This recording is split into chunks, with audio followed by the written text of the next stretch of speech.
दोस्तों, आज मैं उन बच्चों के लिए इन्फॉर्मेशन लेकर के आया हूँ, जो बच्चे अभी 10th स्टैंडर्ड में हैं, 2026 और वो प्लान कर रहे हैं 11th एंड 12th के लिए, ठीक है?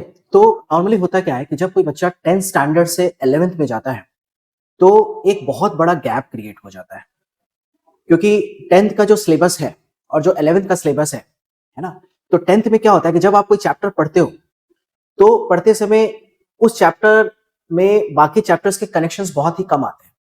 लेकिन 11th एंड 12th में ऐसा नहीं है। 11th-12th में अगर कोई आप चैप्टर पढ़ रहे हो, फॉर एग्जांपल फिजिक्स में अगर आप न्यूटन्स लॉ ऑफ मोशन पढ़ रहे हो, तो उस न्यूटन्स लॉ ऑफ मोशन में वेक्टर्स भी अप्लाई हो जाता है, यूनिट्स एंड डायमेंशंस भी अप्लाई हो जाता है, काइनेमेटिक्स भी अप्लाई हो जाता है। बहुत सारे जो टॉपिक्स हैं, वो चैप्टर्स में अप्लाई होने लगते हैं और इसलिए बच्चों को 11th काफी डिफिकल्ट लगता है। तो सबसे पहली प्रॉब्लम तो ये आती है। दूसरा जो प्रॉब्लम आता है कि बच्चे जब 10th से 11th में आते हैं, तो 10th में क्या होता है कि वो एक कंफर्ट जोन में होते हैं, है ना? क्योंकि क्वेश्चन जो है एक लिमिटेड सिलेबस से ही आता है ना? क्वेश्चन जो है उनके जो प्रिस्क्राइब टेक्स्ट बुक्स है, एनसीईआरटी का टेक्स्ट बुक है ना? या आईसीएसई का टेक्स्ट बुक है या स्टेट बोर्ड का जो टेक्स्ट बुक है, उसी टेक्स्ट बुक के इर्द-गिर्द बेसिकली बच्चे जो है प्रिपरेशन करते हैं। लेकिन जब वो 11th एंड 12th में आते हैं, तो उन्हें रेफरेंस बुक्स पढ़ना पड़ता है। उस चैप्टर को किसी चैप्टर को स्ट्रॉन्ग बनाने के लिए एक की जगह 2 या 3 किताबें पढ़ी जाती हैं। हालाँकि अभी सिचुएशन बदल गया है। अभी स्टूडेंट्स क्या करते हैं कि बुक की जगह पे वीडियो लेक्चर्स देखते हैं, है ना? तो एक सेकंड प्रॉब्लम ये आता है कि इसमें जब कोई चैप्टर कोई बच्चा पढ़ता है, तो उसमें कंटेंट कनेक्ट होना स्टार्ट हो जाता है, ठीक है? तीसरा जो प्रॉब्लम जो बच्चे फेस करते हैं कि 10th से 11th में जब आते हैं, तो 11th का स्टडी मीन्स कॉलेज का स्टडी एंड कॉम्पिटिटिव एग्जाम का स्टडी, इन दोनों को मैनेज कैसे करें, ये एक बहुत बड़ा प्रॉब्लम हो जाता है ना? क्योंकि कॉलेज में भी टाइम देना पड़ता है और जेईई और नीट या महाराष्ट्र सीईटी या state level engineering competitive exams के लिए जो बच्चे प्रिपरेशन कर रहे हैं, उसके लिए भी टाइम उनको देना पड़ता है। तो ये दोनों टाइम को मैनेज कैसे करें, 11th एंड 12th का स्टडी एंड कॉम्पिटिटिव एग्जाम के स्टडी को कैसे मैनेज करें, है ना? तो ये 3 प्रॉब्लम्स है। चौथा जो प्रॉब्लम्स आता है कि वो किस बुक से पढ़ें, क्या किस मटेरियल को वो रेफर करें, है ना? एक ये भी दिक्कत है। तो ये सारे प्रॉब्लम्स को सॉल्व करने के लिए आज मैं आपके पास आया हूं और मैं आपके साथ कुछ मेरे एक्सपीरियंसेस जो मैंने लास्ट 25 इयर्स में टीचिंग से अर्न किया है, वो मैं आपके साथ शेयर करता हूं। हम लोग क्या करेंगे कि स्टेप बाय स्टेप सारे प्रॉब्लम्स को सॉल्व करेंगे। तो सबसे पहले हम उस प्रॉब्लम की बात करते हैं जहां पे बच्चे 10 से जब 11th में आते हैं तो उनको क्या क्या प्रॉब्लम्स हो सकती हैं। तो जो पहली प्रॉब्लम है वो है कि 10th का सिलेबस और 11th के सिलेबस में एक बहुत बड़ा गैप है, ठीक है? तो उस गैप को फिल कैसे करना है? उस गैप को फिल करने के लिए सबसे पहले आपको बेसिक्स पढ़ना पड़ेगा। बेसिक्स, फिजिक्स के बेसिक्स, केमिस्ट्री के बेसिक्स एंड मैथ्स के बेसिक्स पढ़ने पड़ेंगे। नॉर्मली जो बच्चे नीट का प्रिपरेशन करते हैं, उन्हें ऐसा लगता है कि उनको मैथ्स नहीं पढ़ना पड़ेगा। लेकिन नहीं, जो बच्चे नीट का भी प्रिपरेशन कर रहे हैं, उनको फिजिक्स एंड केमिस्ट्री के लिए, क्योंकि फिजिक्स एंड केमिस्ट्री में न्यूमेरिकल्स आते हैं, उस न्यूमेरिकल्स को सॉल्व करने के लिए उनको मैथ्स पढ़ना ही पड़ेगा, ठीक है? तो वो कैसे स्टार्ट कर सकते हैं? तो नॉर्मली आजकल क्या होता है, जैसे हम लोग अपनी अकेडमी में क्या करते हैं कि पहले जब बच्चा 10th से 11th में आया, तो आने के बाद हम लोग 1 मंथ का ब्रिज कोर्स रखते हैं। ब्रिज कोर्स में क्या होता है, जहाँ पे हम लोग सारे बेसिक्स उनको पढ़ाते हैं। लाइक लॉगरिथम से स्टार्ट करेंगे, क्योंकि लॉग हमें लगने ही वाला है, क्योंकि अंडर ग्रेजुएट कॉम्पिटिटिव एग्जाम्स में कैलकुलेटर्स अलाउड नहीं होते हैं। तो बिना कैलकुलेटर के कैलकुलेशन को फास्ट कैसे करना है ना? तो उसके लिए हमें लॉग या लॉग टेबल पढ़ना पड़ेगा। तो पहले हम बच्चों को लॉग पढ़ाते हैं। लॉग के बाद फिर उनको डिफरेंट टाइप के फंक्शंस पढ़ने होते हैं। लाइक साइन एक्स क्या है, कॉस एक्स क्या है, लॉगरिथमिक फंक्शन क्या है, एक्सपोनेंशियल फंक्शन क्या है, ट्रिग्नोमेट्रिक फंक्शंस क्या है ना? ये दोनों बच्चों को ये फंक्शंस लगते हैं। जो बच्चे नीट की प्रिपरेशन कर रहे हैं या जेईई की प्रिपरेशन कर रहे हैं, उन दोनों को फंक्शन का नॉलेज होना चाहिए। तीसरा जो है, फंक्शंस होने के बाद फिर हम उनको ये सिखाते हैं कि आपको ग्राफिकल ग्राफिकल ग्राफ्स को कैसे ड्रॉ करना है और ग्राफ से इंफॉर्मेशंस कैसे निकालना है, ये हम उनको बताते हैं, ठीक है? उसके बाद फिर जो प्रॉब्लम आता है वो बेसिक अलजेब्रा में, लाइक कुछ बच्चों को फॉर्मूलाज पता है, लाइक a प्लस बी का होल स्क्वायर या a प्लस बी का होल क्यू या a प्लस बी का होल 4 या a प्लस बी प्लस सी का होल स्क्वायर। तो जो भी बेसिक फॉर्मूलाज है अलजेब्रा में, है ना? सर्ट्स क्या है, सर्ट से रिलेटेड जो फॉर्मूलाज होते हैं, इंडाइसेस से रिलेटेड जो फॉर्मूलाज होते हैं, हमें वो बताना पड़ता है और उस पे हमें बेसिक क्वेश्चंस को सॉल्व करके दिखाना होता है, ठीक है? उसके बाद फिर हम लोग डिफरेंशिएशन उनको पढ़ाते हैं। लाइक डिफरेंशिएशन का यूज हमें फिजिक्स में एंड केमिस्ट्री में काफी चैप्टर्स में लगते हैं। उसके बाद फिर हम उनको इंटीग्रेशन पढ़ाते हैं। इंटीग्रेशन के प्रैक्टिकल एप्लीकेशंस क्या है ना? उसके बाद ट्रिग्नोमेट्री के रेंज बताते हैं कि कोई फंक्शन है, लाइक साइन एक्स है या कॉस एक्स है, तो उसका रेंज क्या होगा, वो मिनिमम टू मैक्सिमम कहाँ तक जाएगा, ठीक है? ये होने के बाद फिर हम उनको straight line, circle, parabola, hyperbola, ellipse, ये डिफरेंट शेप्स के बारे में बताते हैं, उसके इक्वेशंस क्या होते हैं वो बताते हैं, है ना?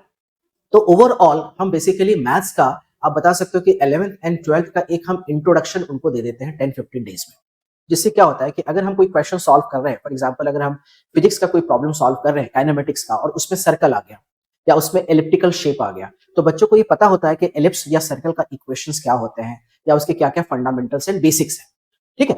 तो ये 15 डेज में हम कवर करते हैं, है ना? उसके बाद फिर फिजिक्स के जो बेसिक्स लगते हैं, जैसे फिजिक्स में वेक्टर्स क्या है, लॉ ऑफ पैरेललोग्राम क्या है, एक फोर्सेस को रिजॉल्व कैसे करते हैं हॉरिजॉन्टल एंड वर्टिकल कंपोनेंट्स में, है ना? थर्मोडायनामिक्स क्या है, हीट क्या है, टेम्परेचर क्या है, उसके क्या-क्या लॉज ऑफ थर्मोडायनामिक्स क्या होते हैं, करंट क्या होता है, किरचॉफ्स लॉ क्या है, मॉडर्न फिजिक्स क्या है, तो एक फिजिक्स का हम ओवरऑल इंट्रोडक्शन बच्चों को दे देते हैं, है ना? और उसके बाद फिर केमिस्ट्री में आते हैं और केमिस्ट्री में जहाँ पे बच्चों को ज़्यादा प्रॉब्लम्स होती है, वो है इलेक्ट्रॉनिक कॉन्फ़िगरेशन, क्वांटम नंबर्स, है ना? पीरियोडिक टेबल, केमिकल बॉन्डिंग, ये सारे बेसिक्स एंड फंडामेंटल इक्वेशंस को लिखना कैसे, इक्वेशंस को बैलेंस कैसे करना है, मोल कॉन्सेप्ट क्या है, ठीक है? केमिकल इक्वेशन के प्रॉब्लम्स को सॉल्व कैसे करते हैं, तो ये सारा डिस्कशन हम लोग ब्रिज कोर्स में करते हैं। तो चलिए, तो ब्रिज कोर्स में क्या हो जाता है कि ब्रिज कोर्स जो है अराउंड 45 डेज का कोर्स होता है, 15-15-15, 15-15-15 डेज में हम लोग लगभग 45 डेज का ये कोर्स होता है, जहाँ पे हम लोग सारे बेसिक्स को मतलब 11th एंड 12th का हम आप बोल सकते हो समरी हम उसमें कवर कर लेते हैं। जिससे बच्चों को कंप्लीट 11th एंड 12th का एक आइडिया हो जाता है। लेकिन अभी भी हमने चैप्टर्स को डिटेल में नहीं पढ़ा है। तो फिर क्या होता है कि अगर सपोज हमने बैच स्टार्ट किया 2 अप्रैल 2026 में हमारा एक बैच स्टार्ट होने वाला है। तो 2 अप्रैल 2026 से लेकर के, है ना? और 15th मई 2026 तक, ठीक है? लगभग ये हमें 30 प्लस 50 लगभग 45 डेज मिल जाते हैं। तो इस 45 डेज में हम बेसिक्स कवर कर लेंगे, ठीक है? ब्रिज कोर्स ओवर हो गया। उसके बाद हम फिर बच्चों को 10 डेज का हॉलिडे दे देते हैं, है ना? क्यों? क्योंकि बच्चे 10 से अभी जस्ट बोर्ड एग्जाम से आए हैं, 11th में आए हैं, तो उनके पास मतलब 12th में तो उनको हॉलिडे नहीं मिल पाएगा क्योंकि 12th में बोर्ड की भी प्रिपरेशन होगी और कॉम्पिटिटिव एग्जाम की भी प्रिपरेशन होगी। तो हम लोग क्या करते हैं कि उनको लगभग 10 डेज रिलैक्स होने के लिए उनको हॉलिडे देते हैं। हॉलिडे के बाद फिर 1 जून से हम क्लास स्टार्ट करेंगे। ठीक है? तो 1 जून से लेकर के सपोज 1 जून 2026 में उनका 11th स्टार्ट हुआ और अराउंड फरवरी 2026 तक हम उनका पूरा 11th का सिलेबस और 11th से रिलेटेड जो कॉम्पिटिटिव एग्जाम का सिलेबस है, वो हम कवर कर लेते हैं। ठीक है? अब क्वेश्चन है कि सर कोई बच्चा सपोज अगर आपके एकेडमी में नहीं पढ़ रहा है, कहीं और पढ़ रहा है, तो उसको कैसे पढ़ना चाहिए? है ना? ये आपने बताया कि 1 जून से लेकर के फरवरी तक, है ना?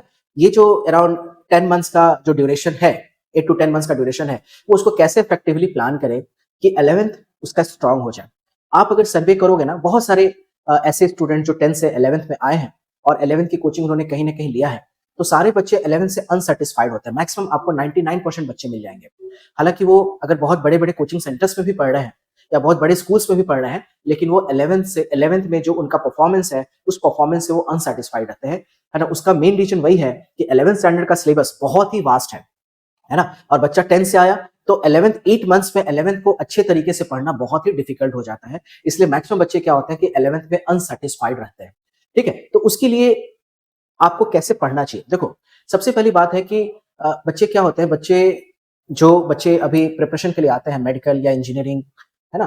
तो उनको एक बात का ध्यान रखना चाहिए कि ये जो भी एग्ज़ाम्स हैं, वो सारे डिफिकल्ट एग्ज़ाम्स हैं। है ना? क्योंकि इसमें नंबर ऑफ सीट्स बहुत ही कम है और नंबर ऑफ एस्पिरेंट्स बहुत ज़्यादा है। कंटेंट जो है बहुत ही ज़्यादा है, ठीक है? तो इसको अगर हमें 8 मंथ्स में पढ़ना है, तो आपको सबसे पहले पेशेंस रखना पड़ेगा। देखो, अगर आप पेशेंस नहीं रखोगे तो नहीं कर पाओगे, ठीक है? तो जो भी पेरेंट्स या जो स्टूडेंट्स मुझे सुन रहे हैं, आपको इन सब बातों पे ध्यान रखना है क्योंकि मैंने देखा है कि बच्चे कैसे स्टडी को गिव अप कर देते हैं, है ना? बच्चे स्टडी को कैसे गिव अप कर देते हैं। हालाँकि वो बहुत बड़े-बड़े क्लासेस में पढ़ते हैं, लेकिन 4-5 मंथ्स जाने के बाद फिर वो जाना छोड़ देते हैं। फिर वो ऑफलाइन से ऑनलाइन पे आ जाते हैं, फिर कुछ दिन वो ऑनलाइन पे रहेंगे, फिर वो ऑफलाइन में चले जाते हैं। ठीक है? तो ऐसे करते-करते उनका पूरा 2 साल का समय निकल जाता है। उससे नुकसान ना तो कुछ ऑनलाइन कोचिंग वालों को होता है, ना ऑफलाइन कोचिंग वालों को होता है, ना तो किसी स्कूल को होता है। उससे जो नुकसान है, वो एक बच्चे को ही होता है और उसके पेरेंट्स को ही होता है। तो सबसे पहले आपको पेशेंस रखना है। आप कोई भी चैप्टर जब स्टार्ट करते हो ना, तो आप बिल्कुल उसको फिनिश करने पे मत लगो कि मुझे वो चैप्टर को बहुत जल्दी पढ़ जाना है। नहीं, उस चैप्टर पे समय दो, है ना? लेकिन बहुत ज़्यादा समय भी नहीं है आपके पास, तो आप हर एक चैप्टर के लिए 20 डेज़ का या 15 टू 20 डेज़ का टाइम ज़रूर रख लो। ठीक है? तो 15 टू 20 डेज़ में आप कम से कम 60 टू 70% आपको उसका कंटेंट को क्लियर कर लेना है। तो आप पढ़ोगे कैसे? तो सबसे पहले जो जिस भी कोचिंग क्लासेस में आपने एडमिशन लिया है या स्कूल में एडमिशन लिया है, तो आप उनके नोट्स को पढ़ो।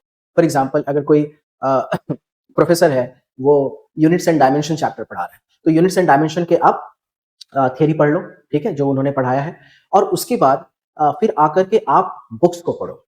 तो फिजिक्स में आपको कौन सी बुक्स पढ़ने हैं, जो हम लोग यहाँ पे इस कोचिंग सेंटर में रेफर करते हैं। तो फिजिक्स में एचसी वर्मा की बुक पढ़ सकते हो, न्यूमेरिकल्स के लिए बहुत ही अच्छी बुक है, और थियरी के लिए डीसी पांडे की बुक। तो HC Verma and DC Pandey, वैसे किताबें बहुत सारे हैं, रेस्निक हैलिडे है, आईई रोडोव है ना? बट ये दो बुक आपको एकदम क्रिस्टल क्लियर करना पड़ेगा, ठीक है? तो ज्यादा किताबें भी आपको नहीं रखनी है, ये दो बुक को आप लाइन बाय लाइन आपको पढ़ना है। डीसी पांडे से आपको थियरी पढ़ना है और उसके सॉल्व्ड एग्जांपल्स करने हैं, और एससी वर्मा के आपको अनसॉल्व्ड एंड सॉल्व्ड एग्जांपल्स करने हैं, ठीक है?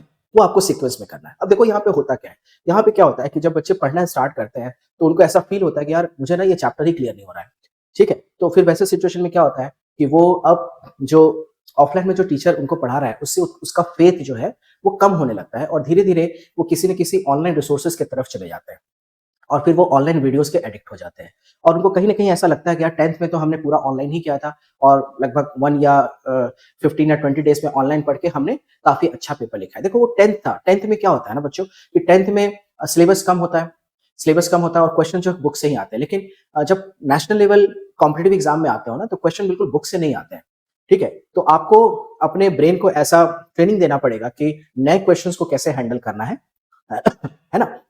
तो इसके लिए आपको किताबें पढ़ने की आदत डालनी पड़ेगी, ठीक है? पेशेंस रखना है, बुक्स को पढ़ना है, बुक्स को पढ़ते समय जहाँ पे जो प्रॉब्लम आए, उसको क्लियर करने के लिए आप कुछ वीडियोस का हेल्प ले सकते हो, ठीक है? लेकिन बिल्कुल बैठ करके वीडियो देख करके नोट्स नहीं बनाना है, ठीक है? वो बहुत मतलब अगर आप वैसे करते हो ना तो आपके रैंक्स नहीं आएँगे, क्यों? क्योंकि आपको प्रॉब्लम सॉल्विंग एटीट्यूड आपको डेवलप करना है, वो तभी होगा जब आप बैठ करके किताबें पढ़ोगे, और बुक पढ़ते समय आप पूरा हाइलाइट करो आप उसको, ठीक है? चीज़ों को हाइलाइट करो, जहाँ पे जो भी आपने सीखा है उसका आप अपना सेल्फ नोट्स बनाओ, ठीक है? क्योंकि आप जब 11th स्टार्ट करोगे तो समय बहुत रहेगा, लेकिन स्लोली टाइम क्या होगा, कम होता चला जाएगा। आपने किताबें पढ़ना स्टार्ट किया, तो जब आप किताबें पढ़ना स्टार्ट करोगे तो डाउट्स आएँगे, तो डाउट्स को अपने टीचर से, अपने फ्रेंड से क्लियर करो, है ना? कुछ डाउट नेट ऑनलाइन वीडियोज़ होता है, उससे भी तुम अपने डाउट को सॉल्व कर सकते हो। वो सॉल्व करने के बाद अब आप जो भी आपको एक्सपीरियंस आए, उस एक्सपीरियंस को आपको नोटबुक में लिखना है, और उस चैप्टर का बेसिकली आपको फॉर्मूला बुक बनाना है, ठीक है? उस चैप्टर का समरी बुक भी आपको बनाना है। क्यों? क्योंकि मैं आपको बताया ना कि आपको इनिशियली टाइम बहुत मिलेगा, फिर टाइम कम होता चला जाएगा।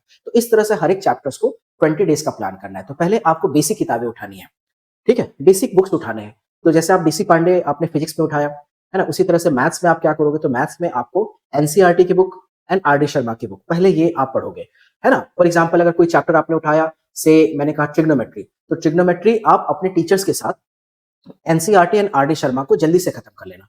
वो होने के बाद फिर आप अरिहंत एंड सिंगेज के बुक को रेफर कर सकते हो। तो अरिहंत एंड सिंगेज के जो थियरी है, जो सॉल्व्ड एग्जांपल्स है, वो आप कर सकते हो। वो करने के बाद फिर आपको जेईई मेंस के प्रीवियस ईयर क्वेश्चंस पे आपको ज्यादा टाइम देना है। तो इस सीक्वेंस में आपको जाना पड़ेगा। तो पहले आपको बेसिक्स क्लियर करने पड़ेंगे, बेसिक्स के बाद फिर थियरी पे जाना होगा, फिर थियरी के बाद फिर सॉल्व्ड एग्जांपल्स पे जाना होगा, सॉल्व्ड एग्जांपल्स के बाद फिर आपको सीईटी या नीट लेवल के क्वेश्चंस करने होंगे, फिर सीईटी और नीट लेवल के क्वेश्चंस के बाद फिर आपको जेईई मेंस, फिर जेईई एडवांस के क्वेश्चंस करने पड़ेंगे। आपको इस सीक्वेंस में जाना पड़ेगा, लेकिन ध्यान ये रखना है कि आपको बुक से ही स्टडी करना है, वीडियो से आपको कम से कम रेफरेंस लेना है, ठीक है? क्योंकि कभी आपको लगेगा कि वीडियो से बहुत फास्ट हो जाएगा, लेकिन नहीं हो पाता है, आपको आपका रैंक नहीं आ पाएगा, ठीक है? तो ब्रिज कोर्स होने के बाद अब बात ये आती है कि सर हमें कौन सा बुक्स परचेस करना है ना? क्योंकि जैसे कि जुलाई जून में सिलेबस स्टार्ट हो जाता है हर जगहों पे, तो आपके कौन से आपको किताबें खरीदनी होगी। तो देखो अगर आप पीसीएम के हो, फिजिक्स, केमिस्ट्री, मैथ्स, तो फिजिक्स के लिए आप एचसी वर्मा की बुक लेना, एंड थियरी के लिए डीसी पांडे की बुक लेना। ये दोनों बुक बहुत अच्छी है, वैसे मार्केट में बहुत सारी किताबें हैं, लेकिन ये 2 बुक आपको लेना ही लेना है। इसके साथ-साथ अगर आप ले सकते हो, तो आप 48 इयर्स के ना मेंस और एडवांस के topic wise questions with solution आते हैं।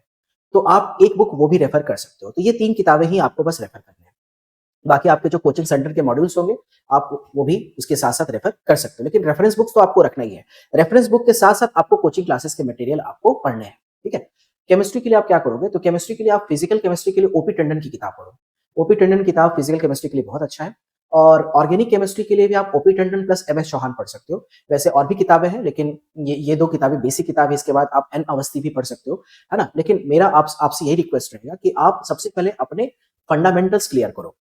ठीक है? तो फिजिकल केमिस्ट्री के लिए ओपी टंडन पढ़ लेना, और ऑर्गेनिक के लिए आप ऑर्गेनिक के लिए सॉरी इनऑर्गेनिक के लिए आप एन अवस्थी पढ़ सकते हो, ओपी टंडन पढ़ सकते हो, एनसीईआरटी का बुक पढ़ सकते हो, ठीक है? और आप ऑर्गेनिक केमिस्ट्री के लिए जो हम लोग यहाँ पढ़ाते हैं वो है OP Tandon and MS Chauhan की बुक। ओपी टंडन से आप आपके बेसिक्स क्लियर हो जाएंगे, और एमएस चौहान से आप एडवांस लेवल की आपकी प्रिपरेशन हो जाएगी। तो ये तो केमिस्ट्री का हो गया। मैथ्स के लिए आपको क्या करना है, तो मैथ्स के लिए आपको एनसीईआरटी का बुक एंड जो भी आप स्टेट में है, तो स्टेट लेवल की किताबें आपको ले लेनी है, क्योंकि एनसीईआरटी प्लस स्टेट बुक, ठीक है। और उसके साथ-साथ आप आर.डी. शर्मा की किताब पढ़ सकते हो। आर.डी. शर्मा से आपको बहुत सारे सॉल्व्ड एग्जांपल्स मिल जाएँगे। साथ-साथ थ्योरी का डिटेलिंग मिल जाएगा। लेकिन आर.डी. शर्मा एंड एनसीईआरटी की बुक जो है वो मेंस एंड एडवांस लेवल की नहीं है। तो मेंस एंड एडवांस लेवल के लिए उसके बाद जो है फिर आपको अरिहंत की बुक्स आते हैं, अरिहंत पब्लिकेशन की एंड सिंगेज पब्लिकेशन की बुक्स आते हैं। तो अरिहंत एंड सिंगेज पब्लिकेशन की बुक्स को आपको पढ़ना है, और वो होने के बाद फिर आपको एक टॉपिक का ना 60-70% आइडिया आ जाता है। लेकिन इसका मतलब ये नहीं कि आपसे मेंस एंड एडवांस के क्वेश्चन हो ही जाएंगे। तो मेंस एंड एडवांस के क्वेश्चन को सॉल्व करने के लिए फिर आपको जेई के प्रीवियस ईयर पेपर्स बुक्स मिलते हैं, है ना। जेई के प्रीवियस ईयर बुक्स मिलते हैं, जहां पे आपको टॉपिक वाइज क्वेश्चन दिए रहते हैं। जैसे आप फॉर एग्जांपल हाइपरबोला सॉल्व कर रहे हो, तो हाइपरबोला में 2025, 26, 20, 24, 23 के जो क्वेश्चंस हैं वो ईयर वाइज मेंशन होते हैं। तो आपको मेंस एंड एडवांस के टॉपिक वाइज क्वेश्चंस लगाने पड़ेंगे। तो ये आपका मैथ्स में होगा। बायोलॉजी के लिए जो बच्चे नीट की प्रिपरेशन करेंगे, बायोलॉजी के लिए आप एनसीईआरटी का book and MTG finger tip, है ना, ये दोनों बुक को आप रेफर कर सकते हो और एनसीईआरटी को आप लाइन बाय लाइन पढ़ सकते हो। ठीक है, तो अगर आप ये बुक्स को फॉलो करते हो फिजिक्स, केमिस्ट्री, मैथ्स, बायोलॉजी में, तो आपको जेईई मेंस एंड एडवांस, साथ साथ state level engineering and medical में बहुत ही अच्छे रैंक्स आ जाएंगे। साथ साथ इन किताबों के हेल्प से आप आईसेट की preparation and Indian Institute of Science and Indian Statistical Institute, NDA, IMU CET का भी प्रिपरेशन आप कर सकते हो। जो हमारे पास जो 3 का टारगेट्स थे, जो मैंने आपको बताया कि जब हम 11th स्टैंडर्ड में आते हैं, तो हमारे पास 3 टारगेट्स मैंने आपको बताया था। फर्स्ट कि बोर्ड में स्कोर आना चाहिए, सेकंड नॉलेज, पीसीएमबी का बहुत अच्छा नॉलेज होना चाहिए, और थर्ड जो है कि फर्स्ट अटेम्प्ट में कॉम्पिटिटिव एग्जाम क्लियर होना चाहिए। लेकिन इसके लिए हमें हमारे पास अच्छे फैकल्टीज भी होने चाहिए, उनका बेसिकली गाइडेंस भी बहुत इंपॉर्टेंट है। तो अब क्वेश्चन ये है कि सर टीचिंग फैकल्टी का क्या रोल रहेगा और टीचिंग फैकल्टी कैसे जज करें? तो टीचिंग फैकल्टी के लिए आपको ये देखना है कि आप जिस कोचिंग सेंटर में आप एडमिशन लेते हो, वैसे हम अपने बारे में बता दें कि हम लोग जो कोचिंग सेंटर चला रहे हैं पुणे में, एनआईबीएम एंड हडपसर, 2 जगह हमारे ब्रांचेस हैं। तो वहाँ पे हम ओनर्स ही पढ़ाते हैं, हमने किसी को हायर नहीं किया है, ठीक है? तो आपको सबसे पहले ये देखना है कि क्या जिस जगहों पे हम जा रहे हैं, जिस कोचिंग सेंटर में हम जा रहे हैं, वहाँ पे ओनर पढ़ा रहे हैं या उन्होंने किसी को अपॉइंट कर लिया? क्योंकि जब कोई अपॉइंटेड फैकल्टी पढ़ाता है ना, तो उसकी जाने की संभावना, जो प्रोबेबिलिटी होती है, वो भी बहुत ज़्यादा होती है। दूसरी बात है कि वो फैकल्टी ना अपने टाइम के हिसाब से ही पढ़ाएगा, बहुत ज़्यादा आप पे समय नहीं देगा। तो आपको यही कोशिश करना है कि आप वैसे जगहों पे जाएँ जहाँ पे ओनर्स पढ़ाते हो। ठीक है, ओनर्स पढ़ाते हैं। जैसे आपने सुना होगा वाइब्रेंट एकेडमी, है ना, कोटा का, वहाँ पे सारे ओनर्स पढ़ाते हैं। तो वैसे आपको ऑर्गेनाइजेशन में जाना है, पहली बात। दूसरी बात है कि आपको ना दूसरों की नकल नहीं करनी है। दूसरों की नकल का मतलब क्या है? क्योंकि बहुत सारे लोग ये समझते हैं कि अगर हम इस कोचिंग सेंटर में जाएँगे तो मेरा रिजल्ट हो जाएगा। नहीं, ऐसा नहीं होता है। कोचिंग सेंटर में जाने से रिजल्ट नहीं होता है। देखो, जब आप ऐसे कोचिंग सेंटर में जाते हो जहाँ पे बहुत सारे बच्चे हैं, तो बहुत सारे बच्चे हैं, तो अगर वहाँ से कुछ बच्चे अगर छोड़ के चले भी जाते हैं, तो उससे उन पे कोई इफ़ेक्ट नहीं आ पाएगा, है ना? तो उनका जो जो बड़े कोचिंग सेंटर्स होते हैं ना, वहाँ पे उनका टारगेट क्या होता है? वहाँ पे उनका टारगेट होता है बेसिकली ऐसे स्टूडेंट्स जो उनको रिजल्ट्स दे सकें। तो वहाँ पे एवरेज या बिलो एवरेज जो बच्चे होते हैं ना, वो उतना अच्छा परफॉर्म नहीं कर पाते। ठीक है? क्योंकि वो टेस्ट वगैरह लेकर के ना वो बैचेस से अच्छे स्टूडेंट्स को फ़िल्टर कर लेते हैं और फ़िल्टर करके एक नया बैच बना देते हैं, और जहाँ जितने भी उनके एक्सपीरियंस फैकल्टी है, वो उसी बैच में पढ़ाता है, और जो एवरेज या बिलो एवरेज बच्चे होते हैं, उसमें जो फ्रेशर या नॉर्मल जो फैकल्टी होते हैं, वो पढ़ाते हैं। ठीक है? तो आपको ये चीज़ को ध्यान रखना होगा कि आप वहाँ पे एडमिशन लें, उस कोचिंग सेंटर में एडमिशन लें, जहाँ पे बहुत बच्चे नहीं हों। मतलब बहुत कम भी नहीं होने चाहिए, ऐसा नहीं कि 5 या 10 बच्चे, नहीं। कम से कम एक बैच में 35 से 40 बच्चे होने चाहिए, आप वैसे कोचिंग में एडमिशन ले सकते हो, ठीक है? तो बहुत आपको भीड़-भाड़ वाले कोचिंग सेंटर में नहीं जाना है, ये आपको ध्यान रखना है, क्योंकि वहाँ पे आप पे कोई केयर नहीं करेगा, क्योंकि ऑलरेडी उनका नाम बना हुआ है, ठीक है? तो आपके रिज़ल्ट से मतलब आपके जाने या आने से उन पे कोई इम्पैक्ट नहीं पड़ रहा है, तो इस बात को आपको ध्यान रखना होगा। तो पहले मैंने आपको क्या बताया कि आपको देखना है कि ऐसे कोचिंग सेंटर में जाना है जहाँ पे ओनर्स पढ़ा रहे हैं। दूसरा, ऐसे कोचिंग सेंटर में जाना है जहाँ पे भीड़-भाड़ कम है, मतलब बहुत ज़्यादा बच्चे नहीं पढ़ते हैं, एक लिमिटेड अमाउंट में एक एक बैच में लिमिटेड बच्चे होते हैं। तीसरा आपको ध्यान में ये रखना है कि नॉर्मली ऐसे कोचिंग सेंटर में आपको जाना है, जहाँ पे आपका उनसे पर्सनल टच बन पाए, है ना? मतलब कि आपके डाउट्स को वो सॉल्व कर पाए, या आपको कोई चैप्टर है जो मिस हो गया है, या आपको वो चैप्टर नहीं समझ में आ रहा है, तो जब आपने टीचिंग फैकल्टी से रिक्वेस्ट किया, तो वो आपके लिए एक्स्ट्रा टाइम निकाल पाएँ। ठीक है? जिनको बेसिकली अपने ब्रांड को बनाना है, है ना? जिनको अपने ब्रांड को बनाना है, जिनको अपने कोचिंग सेंटर का नाम अच्छा करना है, ठीक है? तो ये आप थर्ड प्रेफ़रेंस ले लेना कि जहाँ पे टीचर्स के पास टाइम हो, जहाँ पे टीचर्स फुल टाइम अवेलेबल हो और टीचर्स एक ही कैंपस में अवेलेबल हो, है ना? आपको वहीं पे एडमिशन लेना है क्योंकि वो आपके डाउट्स एंड क्वेरीज़ को सॉल्व करेंगे। चौथी बात आपको ये ध्यान रखना है कि वैसे कोचिंग सेंटर में कभी भी एडमिशन नहीं लेना है जहाँ पे जिनके बहुत सारे ब्रांचेस हैं। क्योंकि ब्रांचेस होने से क्या होता है ना कि टीचिंग फैकल्टी एक जगह स्टेबल नहीं रहता है। वो कभी इस ब्रांच में पढ़ा रहा है, कभी उस ब्रांच में मूवमेंट पे रहता है। ठीक है? तो हमें इस बात का भी ध्यान रखना है कि टीचिंग फैकल्टी एक जगह स्टेबल होकर के पढ़ाए और आपको ज़्यादा से ज़्यादा बेनिफिट मिले, आपको ज़्यादा से ज़्यादा टाइम मिले। ठीक है? नेक्स्ट आपको ये भी देखना है कि कोचिंग सेंटर आपके नज़दीक होना चाहिए। ठीक है? बहुत ज़्यादा दूर ना हो क्योंकि ट्रांसपोर्टेशन भी एक बहुत बड़ा अभी इश्यू हो गया है, ठीक है? जहाँ पे डिजिटल बोर्ड्स हो, ऑनलाइन एंड ऑफलाइन दोनों लेक्चर्स चल रहे हो, हर एक जगह हर एक क्लास का रिकॉर्डिंग्स आपको मिल जाए, है ना? कि कभी कोई लेक्चर मिस हो गया तो आप एटलीस्ट उसका रिकॉर्डिंग्स देख पाओ या फिर टीचर से आप रिक्वेस्ट करने पे टीचर्स आपकी क्लास ले पाएँ, जहाँ पे रेगुलर डाउट सॉल्विंग क्लासेस होते हों, है ना? जहाँ पे स्टडी मटेरियल दिया जाए, जहाँ पे जो टीचिंग फैकल्टीज़ हैं वो फ्रेशर ना हो, कम से कम 20 साल, 25 साल से पढ़ा रहे हों, है ना? तो ये सब बेसिक चीज़ें हैं जो आपको ध्यान में रखना है। उसके साथ-साथ फीस भी एक फैक्टर है। लेकिन येस, बहुत ज़्यादा भी फीस नहीं होना चाहिए, बहुत कम भी फीस नहीं होना चाहिए, है ना? और आपको ये भी ध्यान रखना है कि आप फीस के कारण ऐसा ना हो कि आप ऑनलाइन कोचिंग जॉइन कर लें। नहीं, आपको ऑफलाइन कोचिंग ही जाना है। 11-12 में आपको ऑफलाइन कोचिंग जाना है क्योंकि ऑफलाइन कोचिंग में जाने से ना देखो आपके अंदर बहुत सारे चेंजेज़ आएँगे। प्लस पहला बात ये है कि आपके अंदर एक डिसिप्लिन आएगा। आप टाइम पे उठोगे, है ना? फिर कोचिंग जाओगे, फिर टाइम पे आओगे, फिर आप सेल्फ स्टडी के लिए बैठोगे तो आपका आपका जो पूरा शेड्यूल है एक डिसिप्लिन हो जाएगा। दूसरी बात है कि जब आप ऑफलाइन सेंटर्स में जाते हो तो वहाँ पे बहुत सारे स्टूडेंट्स आते हैं। तो वो स्टूडेंट के साथ उस बैच में आपका क्या रैंक आ रहा है, टेस्ट में क्या रैंक आ पा रहा है, तो ये भी आप जो है एनालाइज़ कर पाओगे, ठीक है? तीसरी बात है कि आपके जो भी प्रॉब्लम्स हैं, वो प्रॉब्लम्स आपके कलीग, आपके टीचर्स इमीडिएट सॉल्व कर पाएँगे, ठीक है?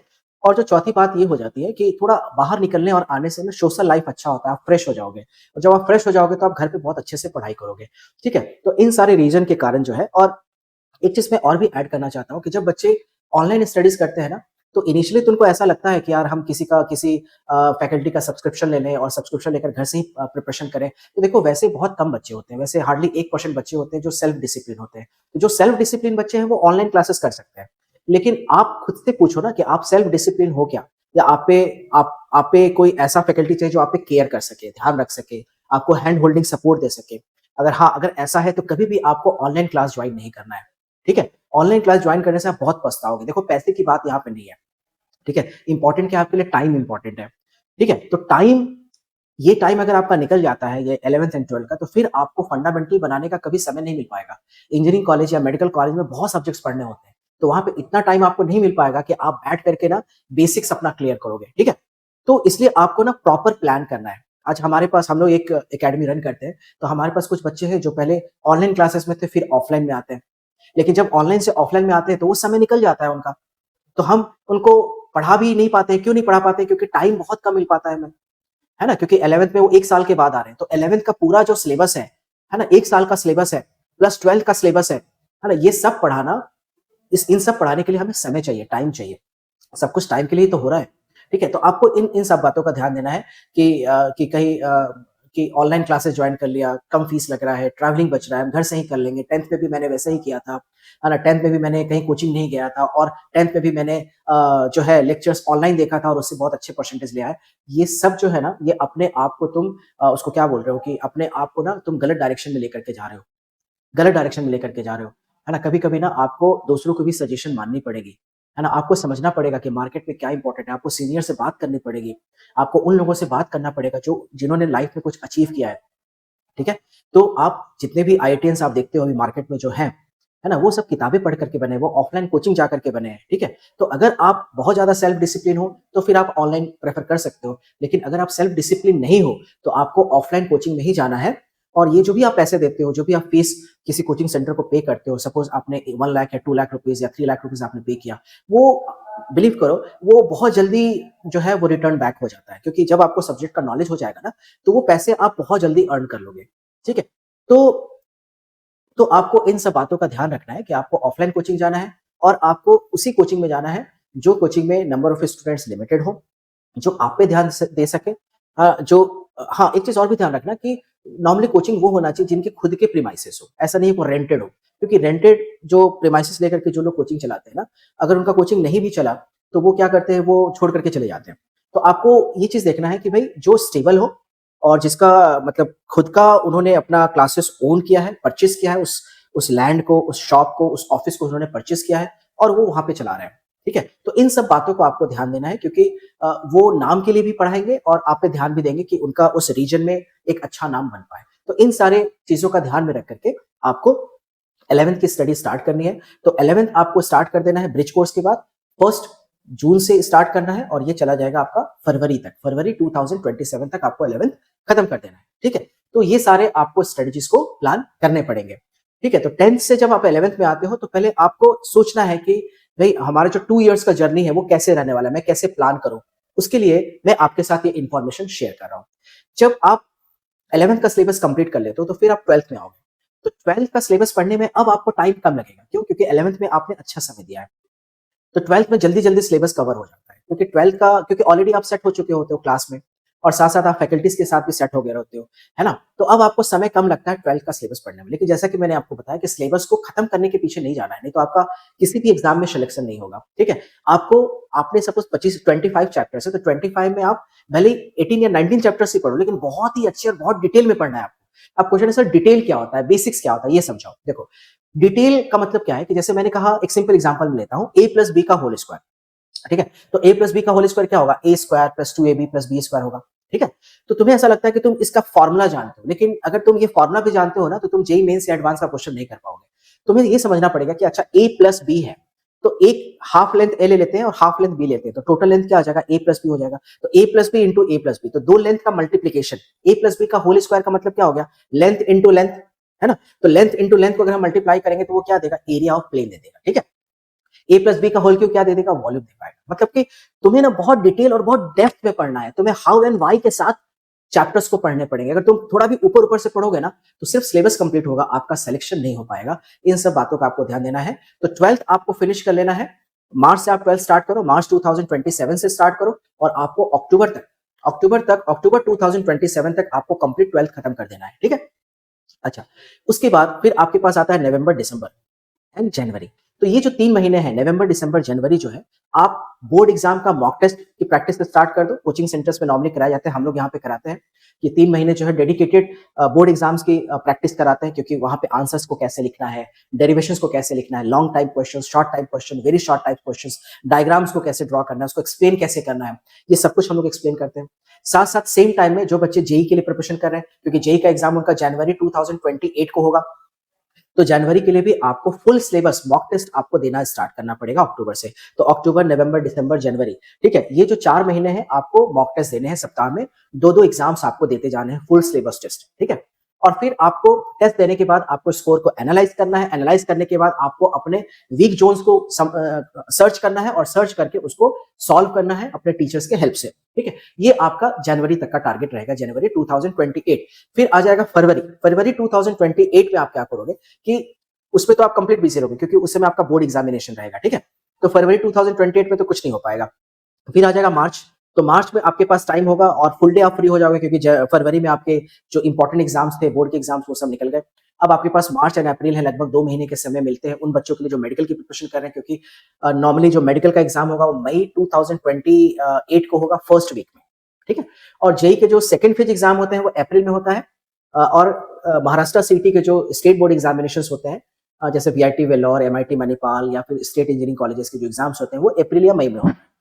बिटसेट वगैरह भी जो है वो मई में होता है, ठीक है? तो आपके पास अराउंड 45 डेज से लेकर के 60 डेज तक फिर से मिलेंगे, जहाँ पे हम लोग क्या करते हैं कि normally again full syllabus test का mock test and one shot revision, मतलब 3 घंटे में पूरा एक चैप्टर को पढ़ा देना है वन शॉट के साथ, ठीक है? उसको रिवीजन या क्रैश कोर्स आप बोल सकते हो। ये आपको लास्ट के 45 डेज में करने हैं और उसके बाद फिर आपको एग्जामिनेशन देना है। एग्जामिनेशन देने के बाद फिर सारे सारे पॉसिबल फॉर्म्स आपको फिल कर लेना है। तो सारे एग्जामिनेशन जो है वो मई 2020 तक 28 तक हो जाएंगे और उसके बाद जो है उसके बाद आपके पास टाइम है जहां पे आप लाइफ को एंजॉय कर सकते हो। तो जून, जुलाई, अगस्त, ये 3 महीने जो है नॉर्मली वो रिजल्ट्स का पीरियड होता है जिसमें पहले बोर्ड का रिजल्ट आएगा, फिर कॉम्पिटिटिव एग्जाम्स के रिजल्ट्स आते हैं और रिजल्ट्स के बाद जो है फिर काउंसलिंग स्टार्ट होगा। काउंसलिंग के बाद फिर आपको इंजीनियरिंग या मेडिकल कॉलेज में आपके रैंक के हिसाब से आपको कॉलेजेस अलॉट होंगे। काउंसलिंग में अगर आपको कोई भी प्रॉब्लम आता है रिजल्ट्स के बाद कि सर काउंसलिंग का फॉर्म कैसे फिलअप करना है, अप्लाई कैसे करना है, ठीक है, कौन इस रैंक पे कौन सा कॉलेज हमें मिलना चाहिए, किस कॉलेज के लिए हम अप्लाई करें। अगर ये प्रोसेस में अगर आपको दिक्कत आएगी तो उसके लिए मैं हूँ, मैं आपको हेल्प कर सकता हूँ, ठीक है? तो मैं आपको बता दूँगा कि आपको कैसे फॉर्म्स वगैरह फिल अप करना है और कम स्कोर में अच्छे कॉलेजेस कैसे मिलेंगे, ये सब हम आपको गाइड करेंगे। फिर अगस्त से आपका जो है इंजीनियरिंग कॉलेज या मेडिकल कॉलेज स्टार्ट हो जाता है। तो ये मैंने आपको पूरा 2 साल का एक रोड मैप दे दिया। अब इस रोड मैप को आपको ध्यान रखना है और ध्यान रख करके आपको जेईई नीट की प्रिपरेशन स्टार्ट करनी है और पूरे कॉन्फिडेंस के साथ स्टार्ट करना है। और एक चीज ध्यान रखना कि जब तुम प्रिपरेशन स्टार्ट करोगे ना, तो फिर आप यू टर्न नहीं लेना है। ऐसा नहीं सोचना है कि यार बहुत टफ जा रहा है और बहुत टफ जा रहा है तो चलो हम कुछ और कर लेते हैं, कॉमर्स कर लेते हैं, लॉ कर लेते हैं। नहीं, जब तुमने एक बार डिसीजन ले लिया कि मुझे यही करना है तो यही करना है, ठीक है? अब अपने आप को बदलना है। ऐसा नहीं कि एग्जाम को ही बदल देना है, नहीं, अपने आप को बदलना है। उसको एक चैलेंज की तरफ इसको लेना है और अपने स्टडी आवर्स को बढ़ाना है, नंबर ऑफ क्वेश्चन सॉल्व करना है, अपने एटीट्यूड को बढ़ाना है कि नहीं, मैं कर सकता हूँ, मैं करके दिखाऊंगा। मैं जो इंडिया का या वर्ल्ड का जो टफेस्ट एग्जाम है जेईई एडवांस, उसको मैं फर्स्ट अटेम्प्ट में निकाल कर दिखाऊंगा, ठीक है? और मैं कभी भी पीछे नहीं हटूंगा। जो मैंने एक बार सोच लिया सो सोच लिया। अब मैं कुछ भी हो जाए, मैं हमेशा आगे बढ़ूंगा और मैं दूसरे एग्जाम्स का प्लान नहीं करूंगा। ये आपके अंदर सोच होनी चाहिए। दूसरी बात है कि आपको ये भी ध्यान रखना है कि आप जिस कोचिंग सेंटर में पढ़ते हो ना, वहाँ पे आप टीचर्स पे फेथ ज़रूर रखना।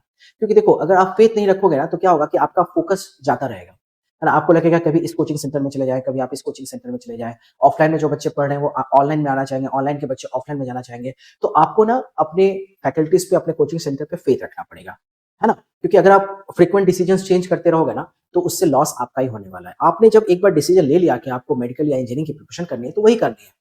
अब आपको पीछे नहीं हटना है, ठीक है? और देखो, मैं तो इस कॉन्फिडेंस के साथ बोल सकता हूँ कि प्रिपरेशन में ना टीचर को भी पढ़ाना पड़ता है और स्टूडेंट्स को भी पढ़ना पड़ता है। अगर तुम सोचोगे कि सिर्फ टीचर ही पढ़ाए और मैं ना पढ़ूँ और मेरे से सब कुछ हो जाए, तो वो तो पॉसिबल नहीं है। तुम्हें भी पढ़ना पड़ेगा और टीचर को भी पढ़ाना पड़ेगा, ठीक है? तो क्या तुम 6 से 8 घंटा पढ़ने को रेडी हो?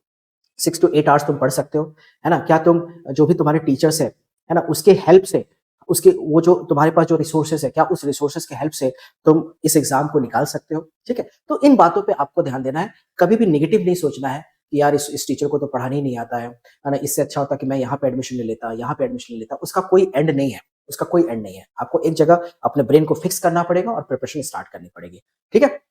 ये दूसरी बात है। तीसरी बात है, बुक से पढ़ना होगा आपको। चौथी बात है कि नोट्स बनाने पड़ेंगे, है ना? बहुत बच्चे नोट्स नहीं बनाते, नोट्स बनाने पड़ेंगे और किताबों को सीक्वेंस में सॉल्व करना पड़ेगा। प्रॉब्लम सॉल्विंग एटीट्यूड आपके अंदर आना चाहिए और प्रॉब्लम सॉल्विंग मेथड्स आपको डेवलप करने पड़ेंगे, है ना? और साथ-साथ अपने सीनियर से कॉन्टैक्ट में रहना होगा। जो भी जेईई मेंस या नीट के जो लास्ट 5 इयर्स के पेपर्स हैं, वो आपके पास टॉपिक वाइज़ होने चाहिए, जिससे आपको पता चलेगा कि आप जो टॉपिक पढ़ रहे हो, उससे आपके क्वेश्चंस बन पा रहे हैं या नहीं बन पा रहे हैं। अगर नहीं भी बन पा रहे हैं, तो कोई बात नहीं, उसमें घबराना नहीं है।